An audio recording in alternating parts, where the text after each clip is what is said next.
What's up, family? Man, this is gonna be powerful. It's gonna be triggering for some of you. You know what I mean? It is what it is, and it's gonna be what it's gonna be. You know what I mean? Man, family. Um, One of you guys have heard me talk about my late wife, Cecilia, who passed away in 2015. Man, that was a hard thing that I had to experience. That was a hard transition. You know what I mean? Stay with me. We're gonna go somewhere. It's gonna be powerful.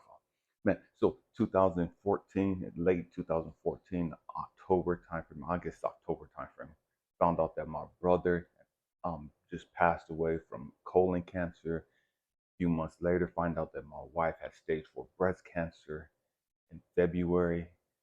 And man, I was with her every day as she transitioned, into another realm. And the trip was people would call all the time, you know, just to check up on her. How's Cecilia doing? We'll do. Or they would shoot text messages. How's Cecilia? We'll do it. And after a while, at first I didn't trip too much about it. It was like, okay, it is what it is. You know what I mean? Everybody's concerned about Cecilia. They heard the news. You know, um, the doctors, they gave us like 6 months max. And so everybody's checking in on Cecilia. And the trip was during that whole time, only one person checked on me. Stay with me, we're going somewhere.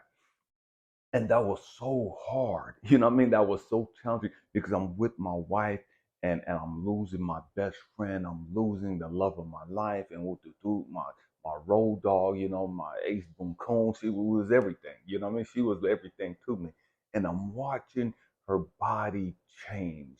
I'm looking at her and I'm watching, and I know that, man, she's gonna go. She's gonna go. She's gonna go. And I'm having to prepare myself for life after Cecilia. I'm having to prepare myself for what I'm gonna do and what life is gonna be like without my best friend, without my lover, without my wife. And so I'm sitting there and I'm struggling with this because I'm trying to be strong. I'm trying to be strong for her. I'm trying to be strong for the kids, for the family, everybody around. All her friends, her family members, everybody now all of a sudden wants to contact Elijah. All of a sudden, now, all these motherfuckers that wasn't fucking with me before, now they're blowing up my phone. They're shooting me emails. They're shooting me text messages. They're calling me. Hey, how's Cecilia? Hey, Cecilia's on my mind. What's going on with Cecilia? Hey, is Cecilia awake? How's she doing? Can she talk? And that started to wear on me. Stay with me. I promise you, I'm going somewhere. That started to wear on me. That started to fuck me up because I'm going through it. My body's not changing. I'm not the one dying, but I'm dying nonetheless. And I couldn't understand it. God, what am I fucking invisible to people? How come nobody cares about me? How come nobody cares about how I'm doing? I don't even fucking matter. All that matters is, and I'm not mad. Stay with me, I'm going somewhere. And so what God had to show me is Elijah. Remember when Jesus was on the cross? Elijah, remember when Jesus hung on that cross? And all the people down there was laughing and the soldiers gambling over his robe. Remember when his disciples dispersed and scattered like roaches when the lights come on? Remember that scene.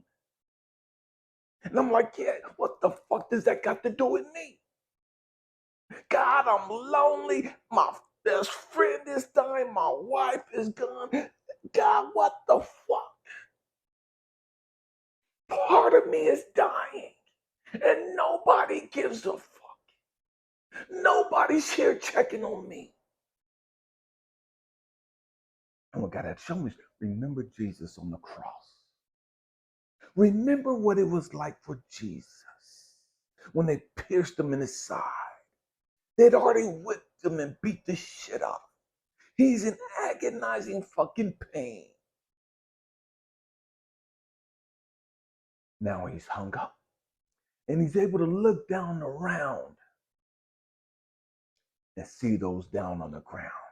He was able to see that his disciples was gone. The only one there was John and his mother. All his other disciples was gone. The people that was following him, the people that he fed, the people that he healed, nobody was there. Nobody was there checking up on him. Nobody was there for him at his darkest moments. But John and his mama. But what about the people he healed? What about the people he ministered to? They couldn't be found. And what God showed me about that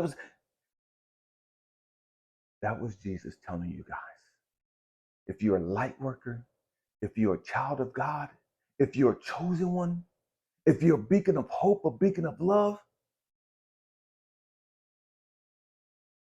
when you need people the most, all the people that you spoke life to, all the people that you sent positive energy to, all the people that you helped through their transitions and helped through their darkness and helped through their brokenness and lifted them up and gave them, refreshed their life, refreshed them. They're going to be gone. They're going to be gone. When you need somebody the most, when you need that energy sown into you, when you need that love and that compassion deposited into you, they're going to be gone. And it is what it is, and it's going to be what it's going to be. Understand that Jesus went through this too. And just like Jesus went through this, you're going to have to go through this. You're going to minister people. You're going to help people. And when you're going through a dark phase in your life, you won't find nobody around to speak into you. You'll find people around. And the great majority of people around are low-key haters. They want to see you go through the bullshit. They're laughing at you.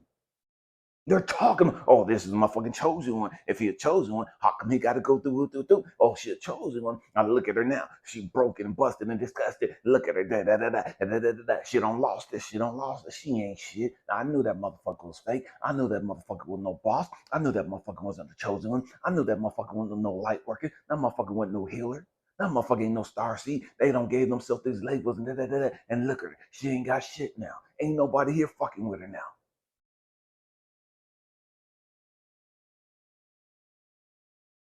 It is what it is. It is what it is. Accept that. Embrace that. Because that's going to be reality for you. It's been a reality for me.